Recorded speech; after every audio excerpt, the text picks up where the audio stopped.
देश के बहुसंख्यकों के हिसाब से चलेगा हिंदुस्तान। ये जो कटमुल्ला है हिंदुस्तान के लिए हैं घातक। हमारी संस्कृति में बच्चे वैदिक मंत्र सीखकर बड़े होते हैं। कुछ अलग संस्कृति में बच्चे पशुओं के कत्लेआम देखकर बड़े होते हैं।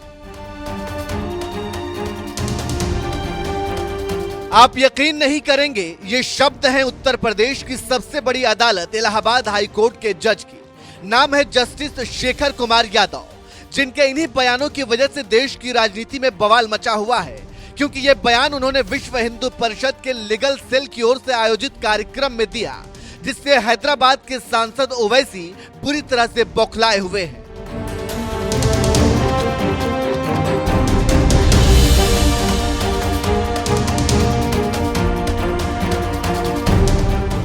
दरअसल इलाहाबाद हाई कोर्ट में जज जस्टिस शेखर कुमार यादव कुछ ही दिनों पहले विश्व हिंदू परिषद के लीगल सेल की ओर से आयोजित एक कार्यक्रम में शामिल होने के लिए गए थे। इसी कार्यक्रम में जस्टिस शेखर कुमार यादव ने बयान दिया था, मुझे ये कहने में कोई हिचक नहीं है कि ये हिंदुस्तान है और ये देश यहाँ रहने वाले बहुसंख्यकों के इच्छा के अनुसार चलेगा। यह कानून है। मैं यह बात हाई कोर्ट के जज के तौर पर नहीं बोल रहा हूँ। आप अपने परिवार या समाज को ही लीजिए कि जो बात ज्यादा लोगों को मंजूर होती है उसे ही स्वीकार किया जाता है, जिससे बहुसंख्यकों का कल्याण और खुशी हो।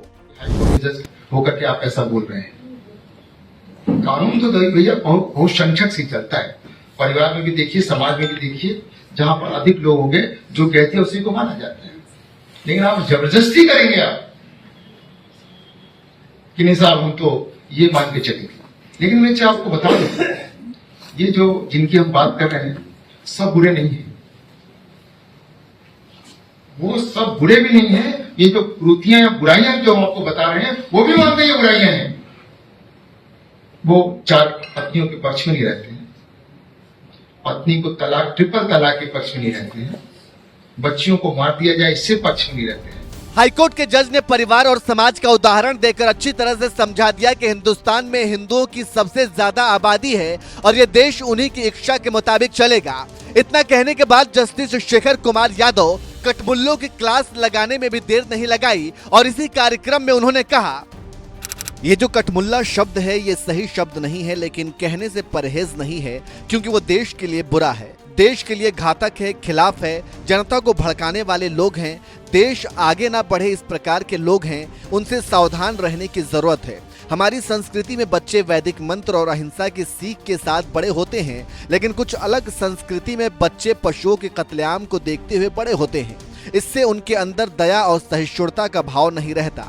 लेकिन जो कटमुल्ला है, जिसे कह लीजिए आप, सब गलत है, लेकिन कहने में गुरेज नहीं है, क्योंकि वो देश के लिए घातक हैं, बिगाड़ने वाले लोग हैं, जनता को बरगलाने वाले लोग हैं, देश आगे ना बढ़े इस प्रकार के लोग हैं। उनसे सावधान रहने की जरूरत है, क्योंकि जो कानून बिल है ये केवल और केवल उन पर्सनल लॉ में आई बुराइयां तक ही सीमित नहीं है। ये जब बुराइयां दूर होंगी तो निश्चित रूप से हमारा देश भी प्रगतिशील होगा। हमारे यहाँ बच्चा पैदा होता है, बचपन काल से उसको ईश्वर की ओर बढ़ाया जाता है, वेद मंत्र पढ़े जाते हैं, अहिंसा के बारे में ले जाया जाता है, तमाम चीजें बताई जाती हैं। लेकिन आपके साथ आपके यहाँ तो बचपन से बच्चे को सामने रख करके वध किया जाता है पशुओं का, तो आप कैसे अपेक्षा करते हैं कि सहिष्णु होगा वो।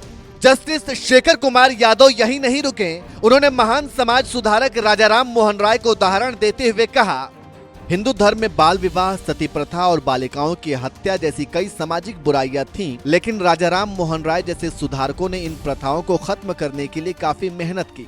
हालांकि जब मुस्लिम समुदाय में हलाला, 3 तलाक और गोद लेने से संबंधित सामाजिक बुराइयों की बात आती है तो उनके खिलाफ खड़े होने का उनमें कोई साहस नहीं है, या यह कहा जा सकता है कि इन मुद्दों को हल करने के लिए मुस्लिम समुदाय की ओर से कोई पहल नहीं हुई।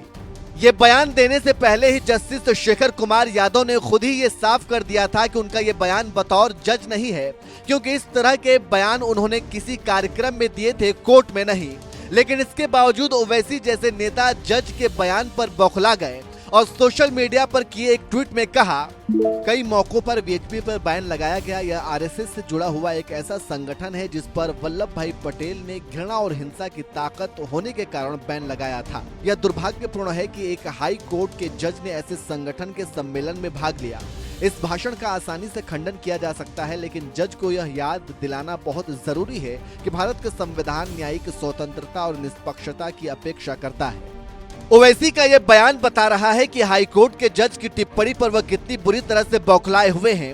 हालांकि जज ने पहले ही ये साफ कर दिया था कि उनका ये बयान बतौर जज नहीं है। इसके बावजूद ओवैसी को जज के बोल से तो परेशानी है ही, विश्व हिंदू परिषद के कार्यक्रम में जज का शामिल होना भी उन्हें रास नहीं आ रहा है। ऐसा लग रहा है कि विश्व हिंदू परिषद कोई आतंकी संगठन है और जज को उनके कार्यक्रम में नहीं शामिल होना चाहिए। वैसे आपको बता दें कि विश्व हिंदू परिषद से ओवैसी की नफरत कोई नई नहीं है। राम मंदिर आंदोलन में इसी हिंदूवादी संगठन ने एक बड़ी भूमिका निभाई थी। यही वजह है कि ओवैसी वीएचपी से चिढ़ते हैं और जज ने उसी वीएचपी के कार्यक्रम में हिस्सा लेने के साथ ही कटमुल्लों की खूब क्लास भी लगा दी, जिससे ओवैसी और भी भड़के हुए हैं। लेकिन जज के बयान पर आपका क्या कहना है? अपनी राय हमें कमेंट करके जरूर बताएं।